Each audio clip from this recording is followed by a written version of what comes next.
les RDF, les M23, AFC n'ont pas d'espace aérien dans cette zone. Cet espace appartient à la République démocratique du Congo. Ça, c'est de un.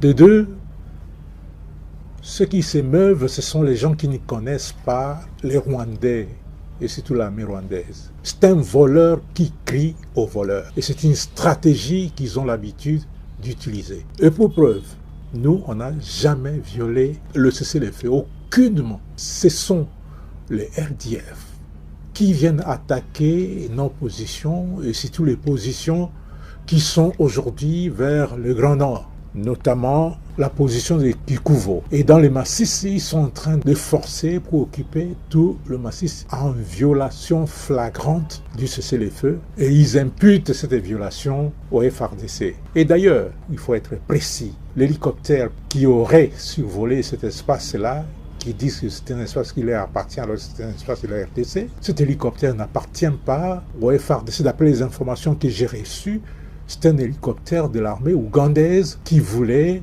passer par là pour rentrer au pays et ils ont tiré sur cet hélicoptère-là qui est rentré en Ouganda. Donc comment imputer la responsabilité au FARDC alors que ce sont les Rwandais qui violent constamment le cessez-le-feu tel que décidé par la rencontre de Luanda. D'ailleurs, je voudrais profiter de cette occasion, merci de m'avoir posé cette question, pour que nous puissions nous interpeller nous-mêmes. Je voudrais interpeller nous les militaires des forces armées, nous les officiers des forces armées, nous les sous-officiers, les gradés, les soldats, les matelots des forces armées. Les Rwanda et son armée sont ce qu'ils sont. Ils ne changeront pas. Et aujourd'hui, nous vivons une période particulièrement délicate. Délicate pourquoi? Parce que cette période est caractérisée par l'agression de notre pays imposée par le Rwanda. Je ne doute aucunement, et alors aucunement, de notre volonté et de notre détermination à relever ce défi, car les capacités, nous en avons. Les moyens, n'en parlons même pas, parce que ces moyens sont là. Il est donc temps de forger en nous l'esprit patriotique, l'esprit de défense. Et notre esprit patriotique doit être inébranlable. Le Congo, c'est l'unique pays que nous avons.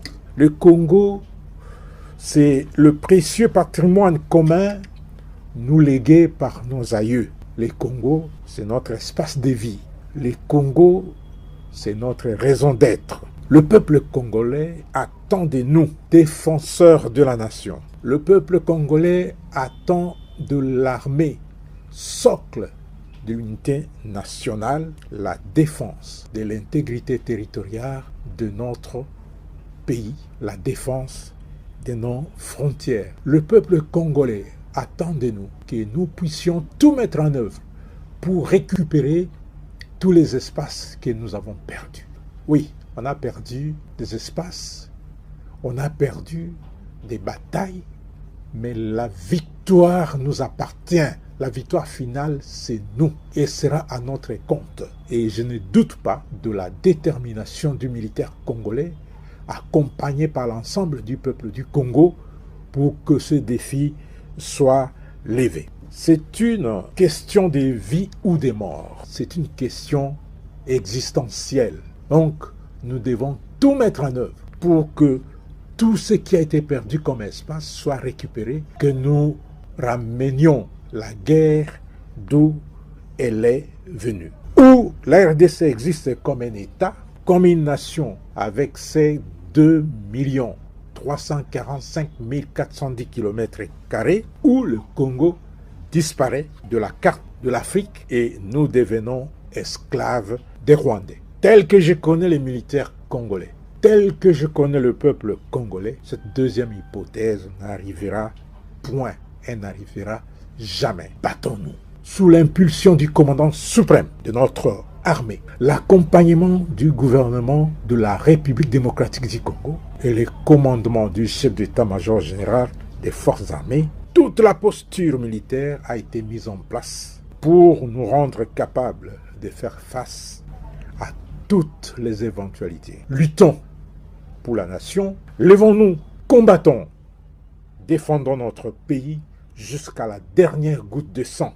Nous avons le devoir patriotique de ramener, comme je l'ai dit, la guerre d'où elle est venue et de faire de la République démocratique du Congo un pays grand, respecté, beau et prospère au cœur de l'Afrique. Et ce, non seulement pour nous qui sommes aujourd'hui vivants, mais aussi pour les générations futures. Tout pour la patrie, ne jamais trahir le Congo et nous mourrons pour la République démocratique du Congo.